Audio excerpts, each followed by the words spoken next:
नमस्कार सर्वांना। कालच्या व्हिडिओमध्ये आपण बुद्धिमत्ता या विषयातील जो तर्क आणि अनुमान हा घटक आहे त्याच्यामधला वय या घटकाबद्दल आपण माहिती घेतलेली आहे। कालचा व्हिडिओ तुम्ही जर नीट डिटेल पाहिला असेल तर वय या घटकावर कशा प्रकारची उदाहरणं परीक्षेमध्ये येतात। स्पर्धा परीक्षेमध्ये वय या घटकावर उदाहरण असतातच, त्याचं आपण उदाहरणं कालच्या व्हिडिओमध्ये पाहिलेले आहेत। आजच्या पण व्हिडिओमध्ये आपण वय या घटकावर कशा प्रकारचे उदाहरणं येऊ शकतात, जे की पोलीस भरती असो, शिक्षक भरती असो, तलाठी भरती असो किंवा इतर स्पर्धा परीक्षा आहेत, स्कॉलरशिप आहे 8वीची, अशा सर्व स्पर्धा परीक्षेमध्ये हे वय हा घटक महत्वाचा आहे आणि त्यावर उदाहरणं हे येतात। चला तर मग आज आपण वय या घटकावरची काही उदाहरणं अभ्यास। चला उदाहरण बघा। अशोकचे वय सुरेशच्या वयाच्या दुप्पटीपेक्षा 5 वर्षांनी कमी आहे व अजयच्या वयाच्या 1/3 पट पेक्षा 8 वर्षांनी जास्त आहे। सुरेशचे वय 10 वर्ष असल्यास अजयचे वय किती? तर उदाहरण सोडवत असताना टप्प्याटप्प्याने अर्धा गणित नीट वाचायचं आणि त्यानुसार कुणाची तुलना कुणाबरोबर केली हे पाहायचं आणि नंतर सोडवायचं। तर अशोकचे वय सुरेशच्या वयाच्या दुप्पटीपेक्षा 5 वर्षांनी कमी आहे। नीट उदाहरण वाचायचं म्हणजे त्याच्यातच आपल्याला कुठून सुरुवात करायची उत्तर सोडवायला ते समजतं। अजयच्या वयाच्या 1/3 पट पेक्षा 8 वर्षांनी जास्त आहे। सुरेशचे वय 10 वर्ष असल्यास अजयचे वय किती? आता सुरेशचे वय दिलेले पहा आपल्याला। सुरेशचे वय किती आहे? सुरेशचे वय 10 वर्ष। आता सुरेशचे वय दिल्यामुळे आपल्याला अशोकचं काढता येते पहा। अशोकचे सुरेशच्या वयाच्या दुप्पटीपेक्षा 5 वर्षांनी कमी आहे असं म्हटलेले, म्हणजे सुरेशच्या वयाच्या दुप्पटीपेक्षा कुणाचं वय? अशोकचं। बघा अशोकचं वय आपण काढू। अशोकचे वय बघा सुरेशच्या वयाच्या दुप्पटीपेक्षा म्हणजे सुरेशचं वय किती आहे? 10, त्याची दुप्पट केली झाली 20। दुप्पटीपेक्षा 5 वर्षांनी कमी आहे म्हणजे 20 पेक्षा 5 वर्ष म्हणजे 10 ची दुप्पट केली झाले 20 आणि त्याच्यापेक्षा 5 वर्षांनी कमी म्हणजे 20 मधून 5 गेले 15 वर्ष। कुणाचं वय झाले? 15 वर्ष। हे झालं अशोकचं वय 15 वर्ष। आता पुढे पहा। अशोकचे वय अशोकच्याच वयाची तुलना केली बघा। अजयच्या वयाच्या 1/3 पेक्षा 8 वर्षांनी जास्त आहे म्हणजे पहा अजयचे वय। आता अजयचं वय आपण काढून घेऊ। अशोकचं वय काढलं आपण, अजयचे वय बरोबर। आता अजयचं वय किती पहा?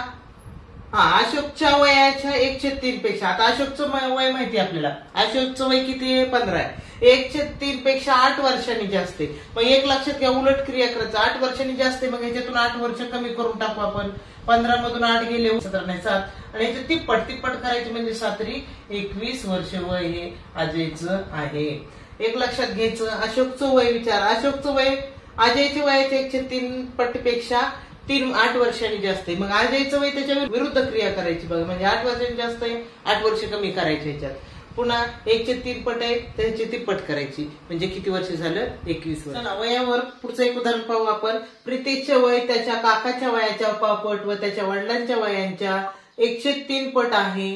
काका व वडिलांच्या वयांमध्ये 12 वर्षाचे अंतर आहे, त्यांचे एकूण वय किती असेल? तर प्रीतेशचे वय त्याच्या काकाच्या वयाच्या पावपट आहे। कुणाचं? प्रीतेशचं। म्हणजे काकाचं वय किती झालं आपण काढू। काकाचे वय बघा प्रीतेशचं किती आहे? काकाच्या वयाच्या पावपट आहे म्हणजे काकाचं किती झालं? त्याचं चौपट झालं। विरुद्ध क्रिया करायची म्हणजे प्रीतेशचं पावपट असल्यावर काकाचं चौपट आहे म्हणजे प्रीतेशचं जर समजा x मानलं आपण, प्रीतेशचं वय किती धरू आपण?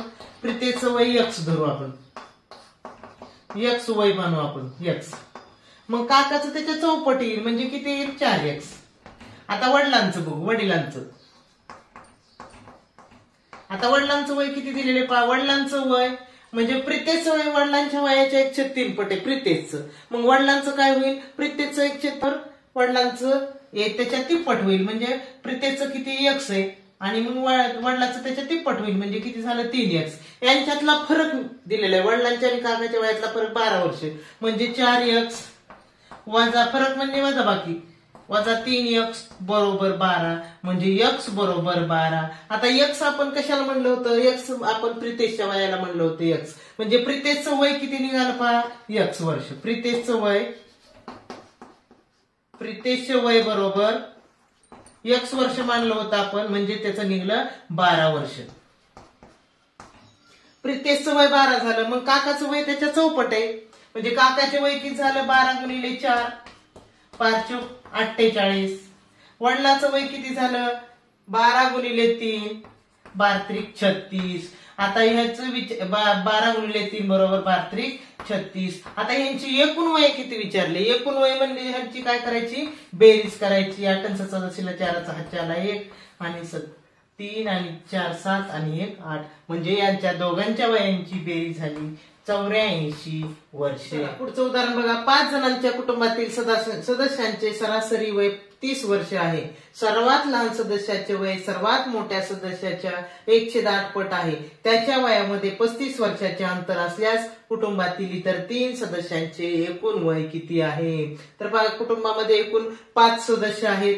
त्यांचं सरासरी वय दिलेले 30. मग एकूण वय काढण्यासाठी आपल्याला काय करावं लागेल? 30 गुणिले 5 करावं लागेल. म्हणजे कुटुंबातील सदस्यांचे 5 जणांचे एकूण वय 5 जणांचे एकूण वय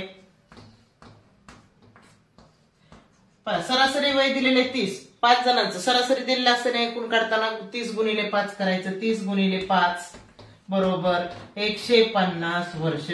कुटुंबातील सर्व सदस्यांचं वय झालं 150 वर्ष. आता त्याच्यामध्ये काय दिलंय? सर्वात मोठ्या सदस्याचं वय. ते सर्वात लहान सदस्याचं वय सर्वात मोठ्याच्या 108 पट आहे. म्हणजे सर्वात लहानचं वय, आता सर्वात लहान सदस्याचं वय आपण x मानू. आपल्याला माहित नाही म्हणून सर्वात लहान सदस्याचे वय बरोबर x. आणि मोठ्याचं बघा, मोठ्याचं वय किती? मग त्याच्या लहानाचं वय होतं 108 म्हणल्यावर मोठ्याचं त्याच्या 8 पट झालं. म्हणजे सर्वात मोठ्या सदस्याचे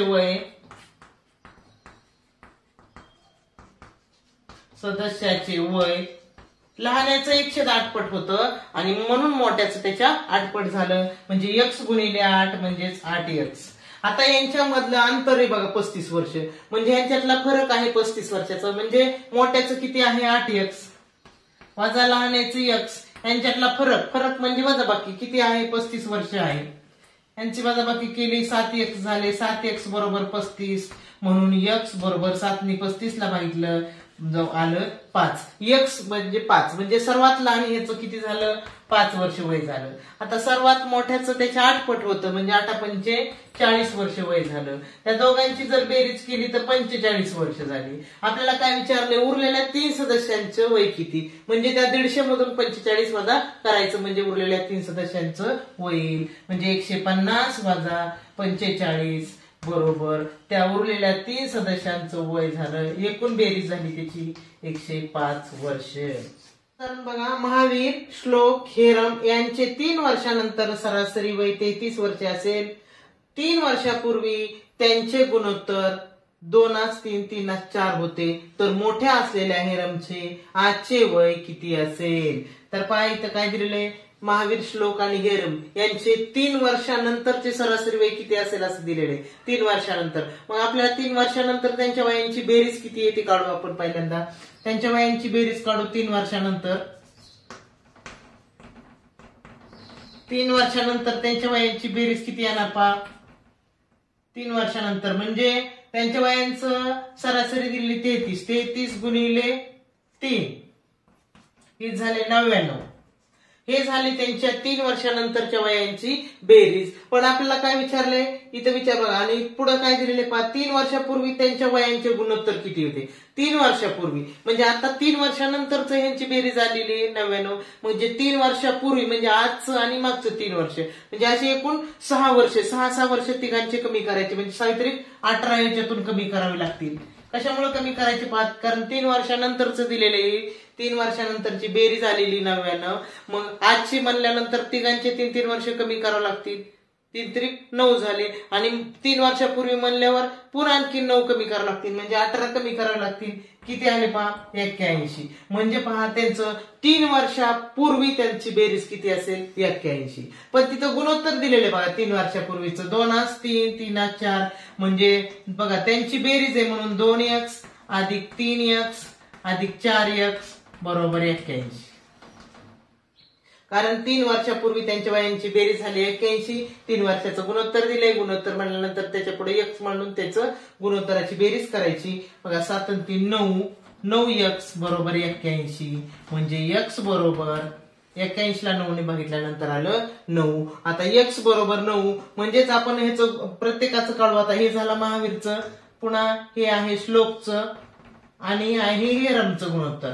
आपण आता प्रत्येकाचं वय काढू. इथं एक्स न गुणू, ह्याला 2 गुणिले एक्स म्हणजेच एक्सची किंमत आली 9, म्हणजे 2 गुणिले 9 बरोबर आले 18. कुणाचं झालं हे? महावीरचं. कधीच? 3 वर्षापूर्वीचं. आणि परत श्लोकचं बघा, 3 गुणिले 9, 9 त्रिक 27, किती? 27 झालं श्लोकचं. आणि हेरमचं बघा, 4 गुणिले 9, 4 9 36, हेरमचं झालं 36. किती वर्षापूर्वीचं? 3 वर्षापूर्वीचं. पण आपल्याला आजचं वय विचारले हेरमचं, म्हणजे हेरमचं वय किती झालं होतं बघा? 36 झालं होतं 3 वर्षापूर्वी. मग आज त्याच्यामध्ये 3 मिसळावं लागतील, म्हणजे 36 अधिक 3 बरोबर 39 वर्ष वय झालं हे हेरमचं आजचं. विद्यार्थ्यांनो, तर आज आपण कालच्या व्हिडिओमध्ये आणि आजच्या व्हिडिओमध्ये पण वय या बुद्धिमत्तेच्या घटकावर आपण काय केलेलं आहे? व्हिडिओ बनवलेला आहे.